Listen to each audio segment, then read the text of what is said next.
Olá a todos! Hoje nós vamos falar sobre fundos imobiliários, como montar uma carteira de fundos imobiliários para receber dividendos mensais, certo? Eu sou Gustavo Machado, consultor de valores imobiliários e sócio fundador da Musa Capital e vou dividir com vocês aí alguns insights, alguns conhecimentos em relação a uma carteira, montagem de uma carteira de fundos imobiliários, tá certo? Mas antes da gente começar, não se esquece de se inscrever no nosso canal, marcar o joinha aí se gostar do vídeo e também acompanhar o nosso conteúdo, tá certo?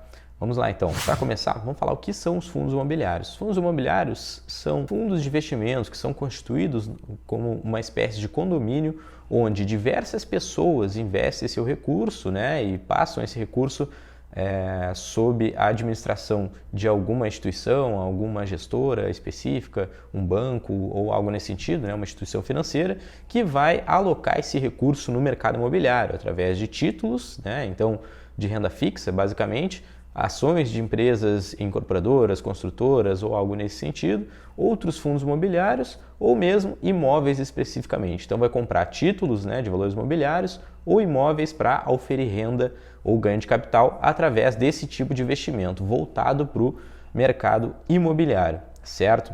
Lembrando que os fundos imobiliários têm isenção no recebimento de dividendos para a pessoa física, né? Então, se você investe em fundos imobiliários e recebe dividendos, você não paga impostos, né? Geralmente, os dividendos são mensais. Os fundos imobiliários são negociados em bolsa através de um ticker com o final 11, certo? E eles têm liquidez em D+2, ou seja, se você vende um fundo imobiliário ou compra um fundo imobiliário, a liquidação financeira desse ativo ocorre 2 dias depois. Então, por exemplo, hoje é segunda-feira, se eu vender meu fundo imobiliário hoje, o recurso vai estar disponível para mim na quarta-feira, certo? Esses fundos, ele tem um risco relativamente grande por serem títulos, né, serem valores imobiliários aí, e ativos, né, de renda variável. Então, o preço, né, a cota do fundo imobiliário, ele pode variar. Mas é muito importante entender que o fundo imobiliário é um conjunto de ativos, é um conjunto de coisas que estão lá dentro, que podem desde imóveis até títulos de renda fixa, como eu falei. Então, envolvem diversos outros riscos, né, dentro de cada fundo imobiliário, porque a gente precisa ver o que está sendo investido de fato. Então, além do risco de mercado, que é quando o mercado cai ou sobe por alguma razão, pode ser ela política, pode ser uma questão econômica, pode ser uma subida da taxa de juros, uma questão de uma guerra lá fora ou algo nesse sentido, existe ainda o risco intrínseco ali, o risco daquele ativo especificamente, que em se tratando de um fundo imobiliário, por a maioria deles contar com vários ativos, cada ativo tem um risco específico, né? Então, por exemplo, tem um imóvel que fica em São Paulo, tem o risco daquele imóvel lá. Tem um imóvel que fica aqui em Porto Alegre, também tem um risco nesse imóvel. Ou tem um título de uma empresa que foi emitido, né? Um CRI ou uma debênture lá. Então, o risco daquela empresa não pagar esse credor também envolve aí o risco do fundo imobiliário, é muito importante entender. E antes da gente entrar na parte de montagem especificamente de uma carteira de fundos imobiliários, é importante entender, como nós sempre falamos, antes de você se aventurar num tipo de investimento teoricamente alternativo ou mesmo considerado de renda variável, você tem que ter a sua reserva de emergência que garanta pelo menos 6 meses dos seus gastos mensais, né? Então de 6 a 12 meses é o ideal. Além disso, você começar a carteira do zero, né, e já ter fundos imobiliários não faz nenhum sentido, tá? Você tem que ter de fato uma reserva financeira, tem que ter uma reserva de emergência, tem que montar uma estratégia, seguir uma estratégia de investimentos que os fundos imobiliários façam parte dela e não seja a sua carteira de investimentos, tá certo? Porque, como eu falei, a cota pode variar, né, assim como uma ação, e o seu recurso ficar desvalorizado em 10, 15, 20% ou até mais, dependendo da situação. Então agora entrando na parte de tipos de títulos. Então, como eu falei, existem os fundos de tijolos que investem em imóveis físicos e os fundos de papel que investem em valores imobiliários. Então, quais papéis, o que são esses papéis que entram na composição de um fundo imobiliário? Então, o primeiro deles é o Certificado de Recebíveis Imobiliários, que é o CRI, que é uma modalidade, é um investimento bem comum no mercado financeiro. Ele é emitido basicamente por securitizadoras para financiar algum projeto de investimento imobiliário. Além disso, existem as debêntures, que são títulos, né, são valores imobiliários emitidos por empresas de capitalização aberta, né, então empresas SA, e que são utilizadas então para financiar a operação dessas empresas. Então as debêntures podem ser voltadas para um projeto específico, podem ser voltadas para o financiamento de uma construtora, de uma incorporadora ou alguma empresa específica do mercado imobiliário, né? Ou de alguma outra empresa, certo? E também as ações de empresas, né? De incorporadoras, construtoras e tal, empresas que atuam no ramo imobiliário. E além disso, outros fundos imobiliários. Então os fundos de papéis podem ter todos esses tipos aí de ativos, entre outros também que podem entrar. Já os fundos de tijolos, como eu falei, eles investem em imóveis, majoritariamente, às vezes unicamente em imóveis. E aí existem vários tipos, como fundos de shoppings, fundos de lajes corporativas que compram aquelas torres comerciais e tudo mais, fundos de imóveis residenciais, fundos de agências bancárias, fundos de galpões logísticos, enfim, existem vários outros tipos de fundos aí de tijolo, né? Fundos que investem em imóveis especificamente. Além dos fundos de papéis e tijolos, existem também os fundos de fundos, que são FOFs, os chamados Fund of Funds, que são fundos que investem basicamente em outros fundos de investimento imobiliário, certo? Então são os FOFs, que geralmente são fundos bem utilizados aí, muito bons em termos de diversificação, principalmente para investidores iniciantes. E eu vou explicar melhor o porquê, certo? Mas então, agora, como montar uma carteira de fundos imobiliários especificamente? A primeira coisa, né, assim como não só uma carteira de fundos imobiliários, como qualquer outra carteira, a gente precisa ter bem claro qual é o objetivo dessa carteira. E o objetivo da carteira de fundos imobiliários não deve ser outra além do recebimento de dividendos mensais. Então, lógico, existe a possibilidade de ganho de capital, mas ela é incerta, né? Não tem como saber se o fundo vai de fato valorizar ou desvalorizar. Então, o objetivo principal de uma carteira de fundos imobiliários é o recebimento de dividendos.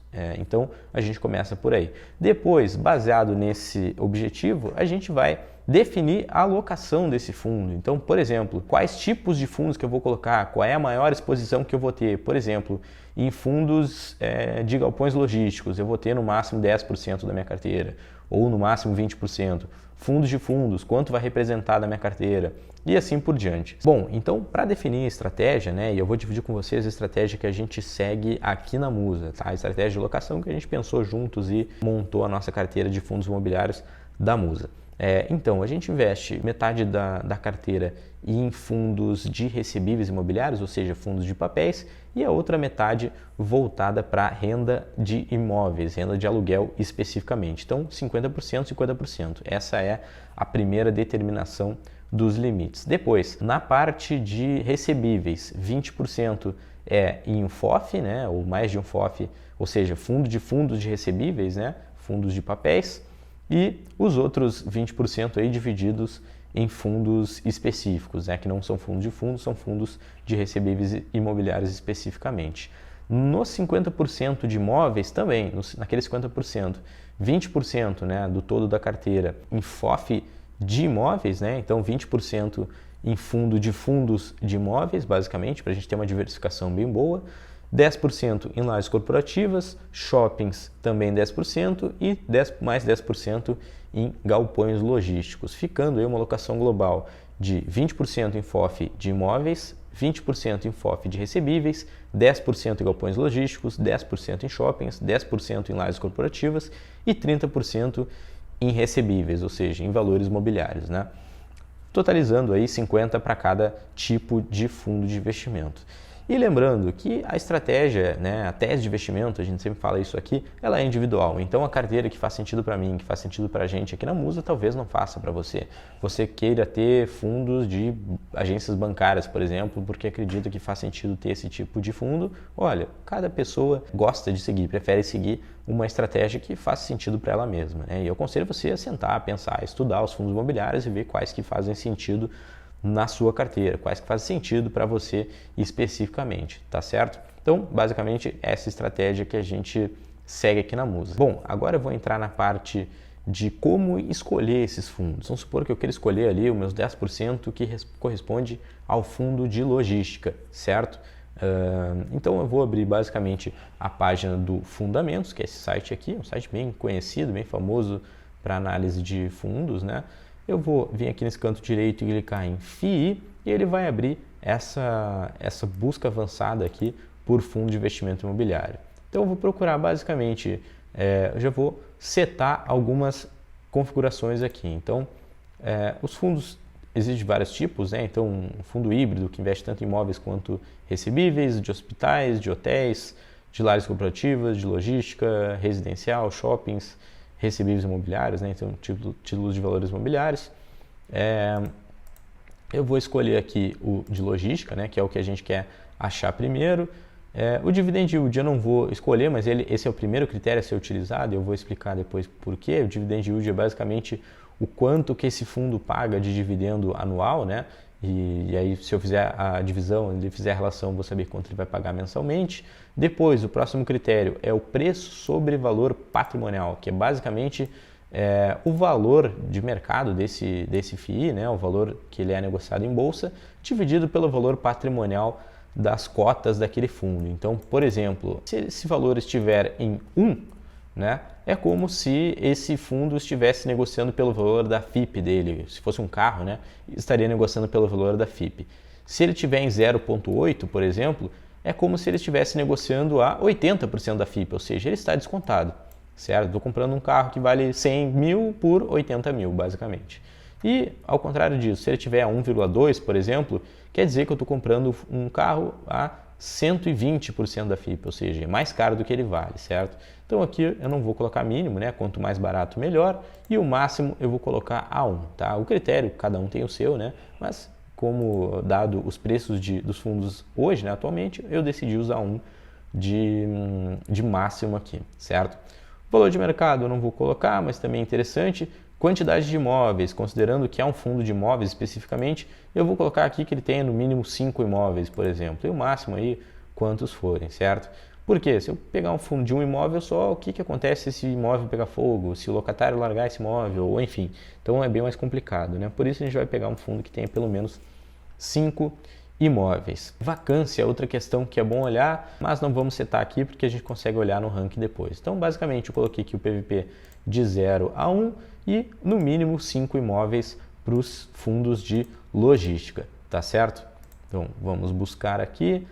Então, já gerou uma lista aqui de alguns fundos imobiliários. Agora, eu vou setar aqui o dividend yield do maior para o menor, certo? Então, já está organizado aqui. E a partir desses aqui, eu vou olhar, então, bem na direita aqui, vou olhar a vacância. Então, todos têm uma vacância de 0, o mais alto é o XPLG11, então tem uma vacância de 8% aqui, já é um pouquinho preocupante, mas ao mesmo tempo tem 16 imóveis, então também interessante, né? Então, questão de vacância aqui eu não eliminaria nenhum fundo, só se tivesse algum ali acima de 10%, 15% de vacância seria um problema, tá ok?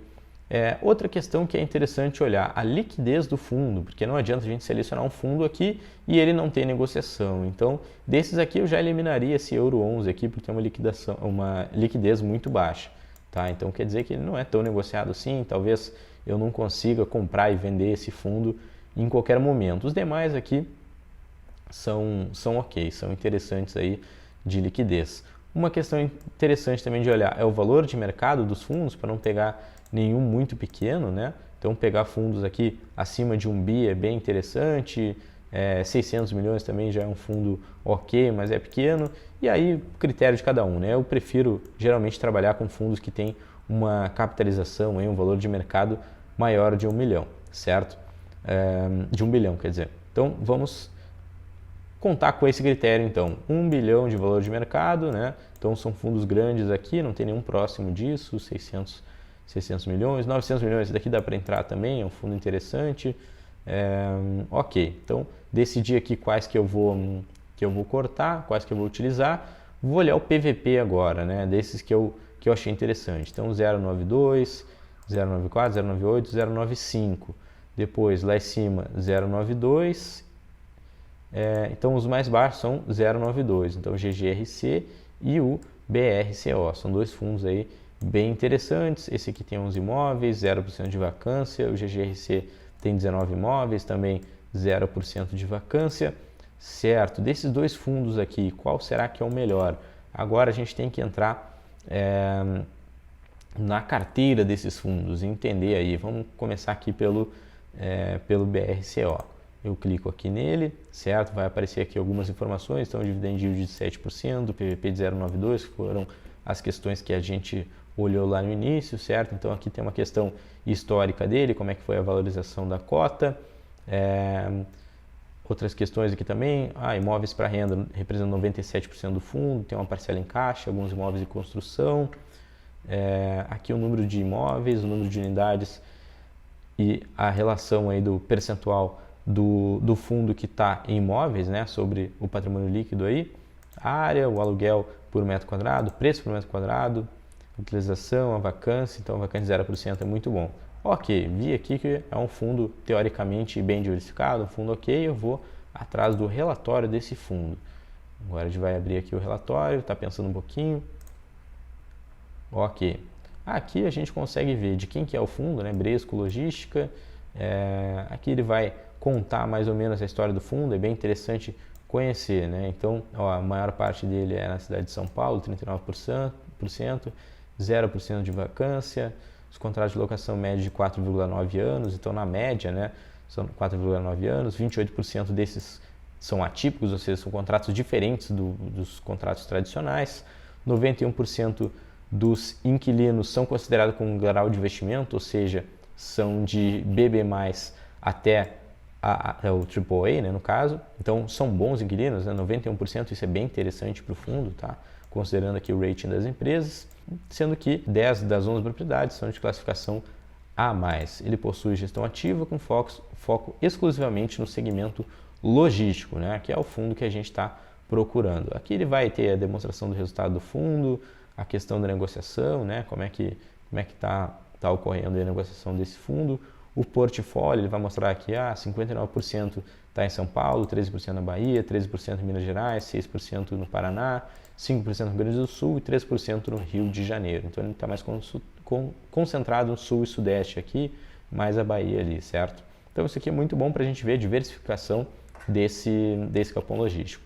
Aqui, então o tipo de propriedade, né? Então qual é o tipo de galpão logístico que ele utiliza, as carteiras, então Grupo Pão de Açúcar, Magazine, Natura, Livre Mercado, BRF, B2W, o que mais tem aqui de interessante? Carrefour, né? Então quais são as empresas, isso aqui dá muita credibilidade para o fundo, né? Para a gente saber quem são os locatários aí do fundo, segmento de atuação dessas empresas, o rating dessas empresas, né? Então 71% é AAA ou 2As, né, no caso, 20% tem investment grade e só 9% que não é definido, né? Não tem um rating ali. Então, considerando o risco, né, o risco maior seriam esses caras aqui que representam só 9% do fundo. Aqui a classificação das propriedades, a alocação por inquilino aqui, né, por tipo de cliente, a gente vê que tem uma exposição um pouquinho maior no Grupo Pão de Açúcar, Mercado Livre, Natura, depois Whirlpool. Aqui pode até ser preocupante, dependendo da empresa, dependendo de quem for, né, e quais são as garantias que tem, mas enfim, como é um grupo grande, né, é bem interessante de ter. Aqui mais algumas informações do fundo, vencimento dos contratos, né, o tipo e o vencimento dos contratos, o índice de referência, então IPCA e GPM, então a gente vê que a maioria é atrelado ao IPCA, certo? Composição, número de cotistas, algumas informações qualitativas dos imóveis, então, né, dos galpões logísticos, botam fotos, botam localização, onde que fica, né? Isso aqui também é bem interessante de conhecer e ver se o fundo está bem diversificado de forma geral, né? Então, a gente consegue acompanhar nesses relatórios quais são as características desse fundo. O que a gente procura aqui nesse relatório especificamente? Como que esse fundo está alocado, certo? Assim como uma empresa possui seu portfólio, sua operação e todas as questões, quando a gente olha um fundo imobiliário, a gente quer ver quem são os locatários desse fundo imobiliário, onde estão os imóveis desse fundo imobiliário, certo? Qual é a localização deles, como é que são os contratos, o vencimento é curto, o vencimento é longo, quem são os locatários, qual é o rating deles, existe possibilidade de algum deles não pagar, tem algum inadimplente, né? Tem algum locatário que não está pagando o seu aluguel, que está com o seu aluguel em atraso. Então a gente vê aqui no relatório que não é o caso, tá? Existem fundos que têm esse problema, nesse caso aqui não.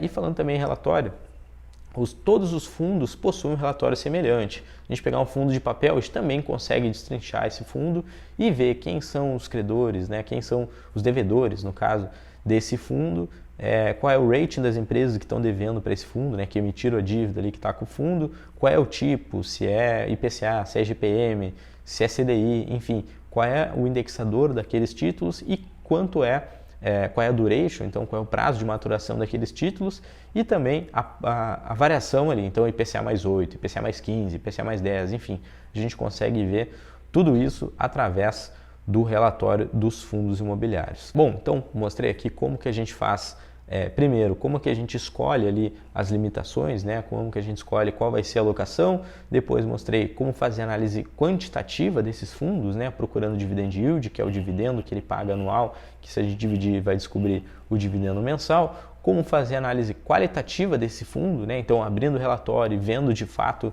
quais são os imóveis que fazem parte, os títulos que fazem parte desse fundo, e aí é basicamente o trabalho de ir escolhendo fundo por fundo, né? Lembrando que cada fundo, cada tipo de fundo tem uma particularidade. E se você tiver dúvida, por exemplo, como que faz para o fundo de papel, né? Eu estou olhando aqui o relatório e não achei como que analisa tal coisa, ou se quiser que dê uma olhada, enfim, pode mandar nos comentários aqui embaixo, pode procurar a gente nas redes sociais também, que eu faço questão de te ajudar nesse processo, tá ok? Então, não vou mostrar como escolher todos os fundos da carteira, só mostrei o processo de um, mas você pode replicar para os outros aí, dadas as peculiaridades de cada fundo. Tá certo, pessoal? Então, de novo, fico à disposição e até o próximo vídeo.